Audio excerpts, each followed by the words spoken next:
What is going on, ladies and gentlemen? Thank you so much for joining me today on this beautiful day. I hope you all are doing well today. And to all my new supporters joining us, welcome to the family. I hope everybody enjoys this video today just as much as myself, because this video title is really shocking. Really shocking. I mean, this video title swept me off my feet, man.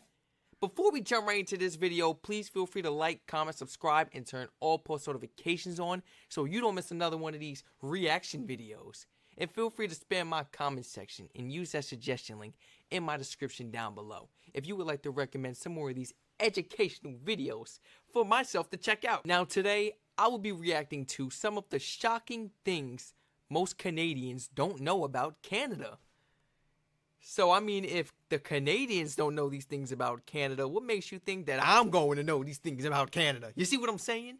That is why today I am very anxious to jump right into this video. I'm not wasting no more time. So for number one, you probably didn't know that parts of northern Canada are actually gaining elevation. You see, during the last ice age, thick ice sheets covered much of northern Canada, and the extreme weight of this ice actually pushed down the continent. And now that the majority of these ice sheets have melted, the ground has been rising steadily, approximately. You guys got so much ice that it's pushing down the continent.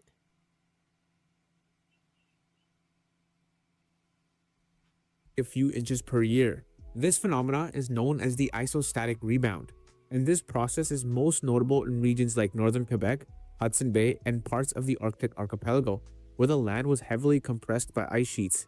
The rebound is gradual, often occurring at rates at a few millimeters to a few centimeters per year, but over long periods of time, it can cause significant elevation changes.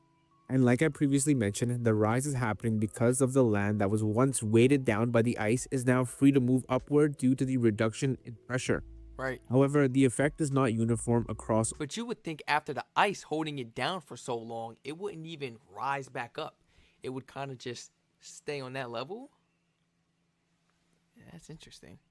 All northern Canada. In some areas, the rebound is stronger, while in others, particularly along coastal regions, other factors such as sea level rise might counteract the rebound. Okay, now moving on to number two. Now, most of us know that Canada is the second largest country in the world in terms of land area. But did you know that a significant portion of that land area is actually covered by lakes? Estimates claim that approximately 9% of Canada's total area is covered by freshwater lakes. That's approximately about 2 million or over 2 million. All different types of sizes. We count in every lake, baby. I mean, you guys growing up around all this water, how many of you know how to actually swim? I mean, it's too easy. Some people probably got a lake in their backyard. Everybody could go swimming in a public lake. 144,000 square miles. Now, that is so significant of a number that if you remove the lakes from Canada's total area, Canada would then become the fourth largest country in the world, falling behind both the United States and China. This is a good illustration of just how much fresh water Canada really has. So for number three, I'm sure most of you are aware of the American Four Corners. That being the geographical location where the states of Utah, Colorado, Arizona, and New Mexico meet. This is known as a quadrupoint in geography, which is basically a point on Earth where four distinct political territories meet. The Four Corners Monument in the US is a quadrupoint with all four sides. I've only seen this on TV shows. I've only seen this on commercials. Disney commercials. They be like, come on everybody, get up. Let's go jog across the country. In some way, somehow they end up at the Four Corners Monument doing cartwheels and all that. Yeah, it's pretty hysterical, but I've only seen this on TV. You mean to tell me I could be at all four at the same time? That's a one-in-a-lifetime experience, and I need to experience that. Take me a picture or something. Look where I was, all four at the same time. Creating a 90-degree angle. But did you know Canada has its own version of the Four Corners? Yeah, you heard me. Canada has a quadrupoint. If you think about it, it's quite obvious, but still, most people don't know that it actually exists. So Canada's Four Corners is located on the geographic location where the provinces of Manitoba and Saskatchewan, as well as the territories of Nunavut and the Northwest Territories actually meet. Right by so just like the American Four Corners, the Canadian Four Corners has all four sides forming a 90-degree angle. And despite being very visible and obvious on a map, most people still are not aware of the Canadian Four Corners. Okay, now moving on to number 4. How many of my Canadians right now, please, in the comments down below, have visited the Four Corners in Canada? And what is it like? What does it look like over there? Is it peaceful? Is it busy? It might not be so underrated anymore. I mean, how many people are aware of the Four Corners in Canada now?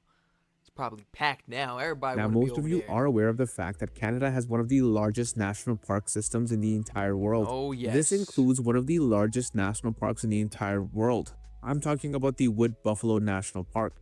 Now, this park, established in the year 1922, was formed to protect the world's largest herd of free-roaming bison. Now, this park is absolutely massive. In fact, it's the second largest national park in the entire world. It's so large that it's larger than many countries around the world.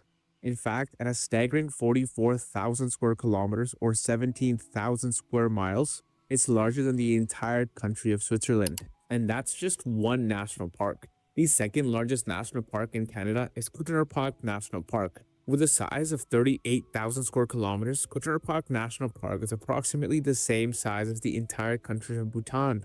It's important to keep in mind there's approximately 48 national parks and national park reserves in Canada. That just gives you a small idea of the scale of the 48? Canadian national park system. And we're not even counting the provincial parks. Now, moving on to number 5. Now, this is a very interesting one. What would you guess if I asked you where the world's largest gathering of snakes is? You're probably going to guess something like Oh, Africa or man. Australia. Why would I even pause it on this part? Don't show me those snakes, man. I don't like snakes. Oh, man. I thought I was going crazy. I thought the snake was coming through the screen for a second. I don't like that. I don't like snakes. And he's not friendly. I don't care if it's a garden snake. He's not friendly to me, and I'm not friendly to him, and I'm gonna leave him alone. I don't care about no garden snakes. They're beautiful. They're friendly. They're scared of us. I'm not. Did the snake tell you that? I don't care. I'm not trying to hear none of that. I don't know. Oh no. This looks intimidating. Do they have teeth? I just don't like snakes, guys. No, thank you. No. Absolutely not. That's because the largest gathering of snakes actually takes place in Canada. And this takes place in a small town called Narcisse. Located approximately 160 kilometers north of Winnipeg in the rural landscape of Manitoba, lies the Narcisse snake dens. And each spring, thousands of red-sided garter snakes emerge from their dens. And as soon as they emerge from their dens, they're ready to mate. And what they do is they create something called a mating ball, where male snakes gather around a single female in an attempt to mate. This behavior creates massive clusters of. So you telling me you all just chasing one female? There's got to be plenty more females out there for you guys. I mean, come on. We don't got to fight over one female snake. There's multiple female snakes throughout Canada. So why are they all piled up like this trying to get to one female snake? And who recorded this? Who got close enough to get this footage? Writhing snakes, which is an extremely extraordinary spectacle. And this takes place in this area because the red-sided garter snakes are known to hibernate in large groups during the winter months. And they choose the crevices of the limestone caves around the Narcisse area. These crevices and the cavities underground are a perfect place for their hibernation. You see, like, he was blending in and I didn't see him until, like, I seen his body just doing this. I probably would have never noticed that if I wasn't over here looking all around. Like, I was searching for snakes. And this is why I don't go in no forest or nothing. I don't go in the wilderness. Because I'm going to spot something like this. No, I won't miss it. I promise you I won't miss it. I promise you I won't miss it. I'm too scary when it comes to that. I don't play with snakes. I don't play with the forest. I don't play with the wilderness. I'm staring at the ground and everything, making sure I don't step on no snakes or nothing. I don't even want to come across no worms. None of that. That's how serious it is, man. Leave me alone. And like I mentioned previously, as spring arrives, they begin emerging, often in extremely large numbers, numbering in the thousands, to mate and feed before dispersing to other areas. The Narcisse snake dens are ecologically very important for the area. The abundance of snakes in the area plays a key role in controlling insect populations. Conservation efforts are in place to protect the site and ensure that human activity does not disturb the snakes during their critical hibernation or their mating seasons. And I'm Disturb the snake.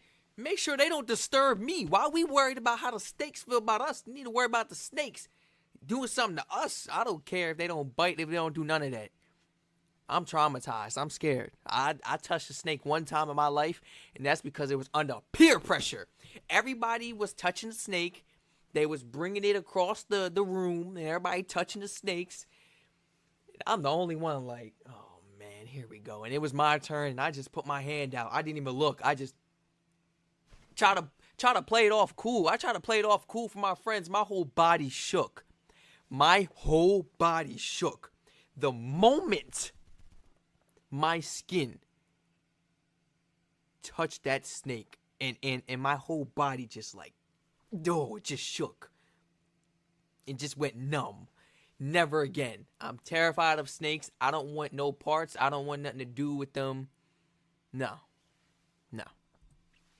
pretty sure most of you had no idea that the world's largest gathering of snakes actually takes place within Canada. Thank you And for there letting me know go. that. Those are 4 facts about Canadian geography that you probably didn't know, and that probably surprised you, at least some of you. If you like different facts like this, let me know in the comments below. I can do a part 2, 3, 4, or even 5, because there's so many interesting facts about Canadian geography. Wait, so where do these snakes go? Like, where do they hibernate to? Where do they transition over to? Because it said after they're done mating, they go out and about and go to new areas. You need to stay in that one area. Why are we exploring? Stay your behind in that one area, in that den. Are you guys just finding snakes in your backyards in Canada? Like, are you finding garden snakes like that? Are you finding them in your house? In your toilet? Now that's a fear of mine. You wake up and you open that toilet bowl, you see a snake sitting there waiting for you? Oh my gosh, I'm getting the shivers. Yeah, that's right. That's right, I'm a grown man scared of snakes. So, ain't no shame in my game. That's why I'm still alive today.